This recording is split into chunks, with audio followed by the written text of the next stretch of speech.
I promise I'm going to ask you some golf questions because I know you were watching the PGA. I know you were watching it today. How much did you? Let's start. How much did you watch? How much golf you watched today?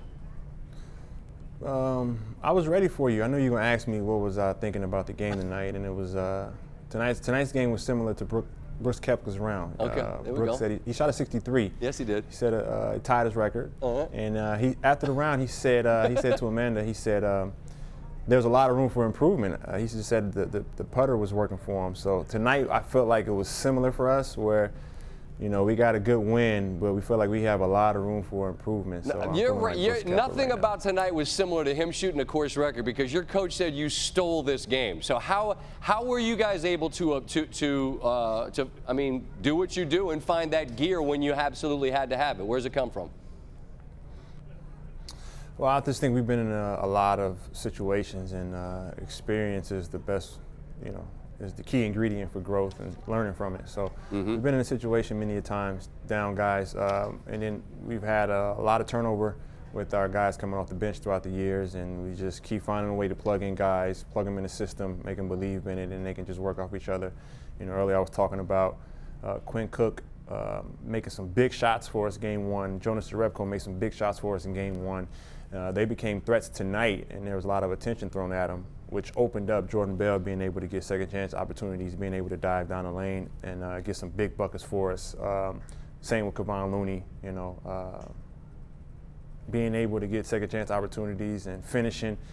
He's been in my spot when I was at the 4 with our death lineup when KD was out there, and he's been watching from the bench saying this is where I need to be when Draymond and Steph go into their pick and roll. So guys are just taking advantage of the opportunities that come their way and making the most of it. Obviously, though, push comes to shove, and it comes down to the play that ends the game. And as I've watched it now several times, how much was the fact that you were able to kind of strip it from him before he took the shot allowed you to get in there where you wanted to be to make the play you ultimately did? Was that a big part of it?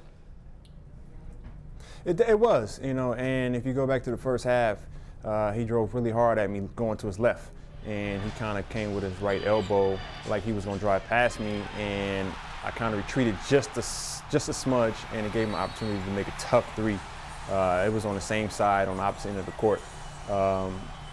So I knew, he was coming after that. So when he originally came at me with that thrust, I knew, time and scores on my side with us being up 3. Drive won't kill you. So I was able to withstand that. And then, with my length, I threw him off, being able to stand my ground. And I actually got the ball, and he was that shows a great ball handler where they can hold you off with one hand and retrieve the ball with the other hand. But I knew it kind of threw off his rhythm a little bit. And I can be aggressive. So, the situation was on my side as far as not giving up a 3. That's interesting because I had written down to ask you when you stopped by tendency, so that there's a little bit of tendency there. But still, you're right that time and score are on your side if you foul him on the ground. But if he's able to draw that contact on the way up, then he goes to the line for 3, and he's a good enough guy to make them. But it looked to me like all ball. How much, is there any fear about a guy that clever at being able to draw contact and get to the line to tie the game? For me, it's not, just me being in the league for a long time and being in a lot of situations where I'm kind of a strip guy. I've had a lot of conversations with different types of people saying, I didn't know you could strip the ball so well. I might have missed this call. So you can build a reputation. It's still geared towards the offensive player being able to the contact, or if anything's questionable, it goes their way. Tie always goes to the offensive player. So. But just being confident in myself. But at the same time, I closed the airspace, and so I was really proactive as opposed to being reactive. When you're reactive, that's when, you get in trouble. So being proactive and taking away that airspace put me in a decent position. No doubt. And it's funny, when this happened, we were thinking about, there's a finals play with LeBron. You did something similar. You've done, and this is what you do. This is just something that clearly is practiced. It's something you're comfortable with.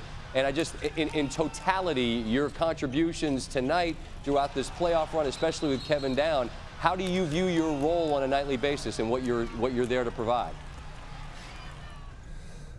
Well, I got to be a little bit more offensive-minded. The first 2 games, Steph and Clay had it going.